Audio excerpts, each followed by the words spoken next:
ಸಾಮಾಜಿಕ ಜಾಲತಾಣದಲ್ಲಿ ತನ್ನ ವಿಶೇಷ ನಗು ಮತ್ತು ಮಾತುಗಳಿಂದಲೇ ಗಮನ ಸೆಳೆದಿರುವ ಕಿಪಿ ಕೀರ್ತಿ ಪ್ರೇಮ ಪ್ರಕರಣ ಸಾಕಷ್ಟು ಸಂಚಲನ ಸೃಷ್ಟಿಸಿತ್ತು. ಕಿಪಿ ಕೀರ್ತಿಗಾಗಿ ಬಿಲ್ಡಪ್ ಕೊಟ್ಟು ರೀಲ್ಸ್ ಮಾಡಿದ್ದ ಮುತ್ತು ಅಲಿಯಾಸ್ ಬ್ಲ್ಯಾಕ್ ಕೋಬ್ರಾ ಎಂಬಾತನನ್ನ ಪೊಲೀಸರು ವಶಕ್ಕೆ ಪಡೆದು ಬುದ್ಧಿ ಹೇಳಿ ಕಳಿಸಿದ್ದಾರೆ. ಕೈಯಲ್ಲಿ ಚಾಕು ಹಿಡಿದುಕೊಂಡು ರೀಲ್ಸ್ ಮಾಡಿದ್ದ ಮುತ್ತು ಅದನ್ನು ಸೋಷಿಯಲ್ ಮೀಡಿಯಾದಲ್ಲಿ ಹಂಚಿಕೊಂಡಿದ್ದಾರೆ.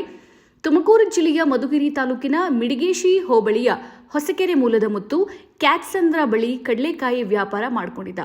ಈ ವ್ಯಾಪಾರದ ಜೊತೆಯಲ್ಲಿ ರೀಲ್ಸ್ ಮಾಡಿಕೊಂಡಿದ್ದ. ಕಿಪಿ ಕೀರ್ತಿ ಹೆಸರು ಹೇಳಿದ್ರೆ ನಾಲೆಗೆ ಕತ್ತರಿಸ್ತೀನಿ ಅಂತ ಚಾಕು ಹಿಡಿದು ಬಿಲ್ಡಪ್ ಕೊಟ್ಟಿದ್ದ.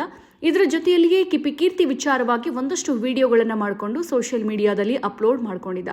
ಚಾಕು ಹಿಡಿದ ವಿಡಿಯೋ ವೈರಲ್ ಆಗಿತ್ತು. ಈ ವಿಡಿಯೋ ನೋಡಿದ ಕ್ಯಾಟ್ಸಂದ್ರ ಪೊಲೀಸರು ಸುಮೋಟೋ ಪ್ರಕರಣ ದಾಖಲಿಸಿಕೊಂಡಿದ್ರು. ಇನ್ನು ಮುತ್ತುನನ್ನ ಠಾಣೆಗೆ ಕರೆಸಿ ಪೊಲೀಸರು ಮತ್ತೊಮ್ಮೆ ಈ ರೀತಿ ವಿಡಿಯೋ ಮಾಡದಂತೆ ಎಚ್ಚರಿಕೆ ಕೊಟ್ಟಿದ್ದಾರೆ. ಮತ್ತೊಮ್ಮೆ ಚಾಕು ಹಿಡಿದು ಈ ರೀಲ್ಸ್ ಮಾಡೋದಿಲ್ಲ ಎಂದು ಮುತ್ತು ಪೊಲೀಸರ ಮುಂದೆ ಹೇಳಿಕೆಯನ್ನ ದಾಖಲಿಸಿದ್ದಾನೆ. ಇನ್ನಷ್ಟು ಹೆಚ್ಚಿನ ಮಾಹಿತಿಗಾಗಿ ಫಾಲೋ ಮಾಡಿ ಬ್ರಿಗೇಡ್ ನ್ಯೂಸ್ ಕನ್ನಡ.